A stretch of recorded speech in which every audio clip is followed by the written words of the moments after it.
അസ്സലാമു അലൈക്കും everyone, welcome to my channel. ഇന്ന് ഉണ്ടാക്കാൻ പോകുന്നതേ ഉരുളക്കിഴങ്ങ് യൂസ് ചെയ്തിട്ട് ഒരു ആലു ചാറ്റ് എന്ന് പറയും.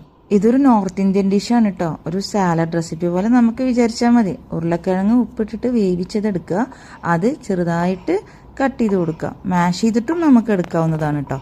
ഇപ്പം ഞാനിവിടെ കുഞ്ഞു പീസുകളായിട്ട് കട്ട് ചെയ്യാണ്. സവാള അതേപോലെ ഒരു പകുതി സവാള എടുത്തിട്ട് അതും ചെറിയ പീസായിട്ട് അരിഞ്ഞിട്ട് ഈ ബൗളിലേക്ക് ഇട്ട് കൊടുത്തു. അതായത് പൊട്ടാറ്റോയുടെ മുകളിൽ ഞാൻ ഇപ്പോൾ സവാള ഇട്ട് കൊടുത്തു.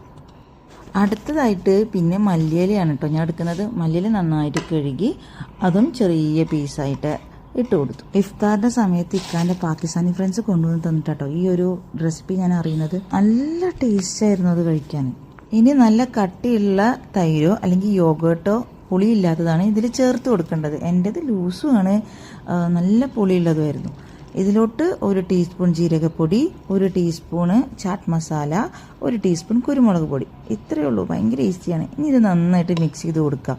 ഇന്ദുപ്പ് ആൾറെഡി ചാറ്റ് മസാലയിൽ ഉള്ളത് കൊണ്ട് നല്ല മിക്സ് ചെയ്തിട്ട് എത്രത്തോളം ഉപ്പ് ആവശ്യം വരുന്നോ അതിനനുസരിച്ച് നിങ്ങൾ കുറച്ച് ഉപ്പ് ചേർത്ത് കൊടുത്താൽ മതി കേട്ടോ. ഇനി ഇതിലോട്ട് എനിക്ക് കുറച്ച് എരിവ് കുറവായി തോന്നിയത് കൊണ്ട് ഞാൻ കുരുമുളക് പൊടി കുറച്ചുകൂടി ചേർത്ത് കൊടുക്കുകയാണ്. നിങ്ങൾക്ക് വേണമെങ്കിൽ പച്ചമുളക് ആൾറെഡി ചേർക്കായിരുന്നു. ഞാൻ മക്കൾക്കും കൂടി കഴിക്കേണ്ടത് ഉദ്ദേശിച്ചിട്ടാണ് പച്ചമുളക് ഇടാത്തത്. നിങ്ങൾ യൂസ് ചെയ്യുന്ന യോഗേർട്ട് ഒട്ടും പുളിയില്ലാത്തതാണെങ്കിൽ മാത്രം തക്കാളി ചെറിയ പീസാക്കി അരിഞ്ഞത് നമുക്ക് മുകളിൽ ഇട്ട് കൊടുക്കാം. ശേഷം കുറച്ച് മല്ലിയിലയും കൂടി ഗാർണിഷ് ചെയ്യാൻ വേണ്ടിയിട്ട് ഇട്ട് കൊടുക്കാം. ഇനി നമ്മുടെ കയ്യിൽ മിക്സ്ചർ അവൈലബിൾ ആണെങ്കിൽ അത് ഇട്ട് കൊടുക്കാം.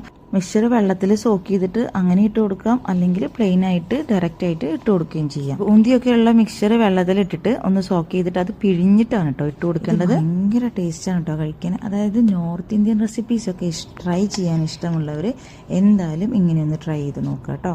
ഈ റെസിപ്പി ഇഷ്ടമായെങ്കിൽ ലൈക്ക് ചെയ്യുക, കമൻറ്റ് ചെയ്യുക, ഷെയർ ചെയ്യുക, ഈ ചാനൽ സബ്സ്ക്രൈബ് ചെയ്യുക.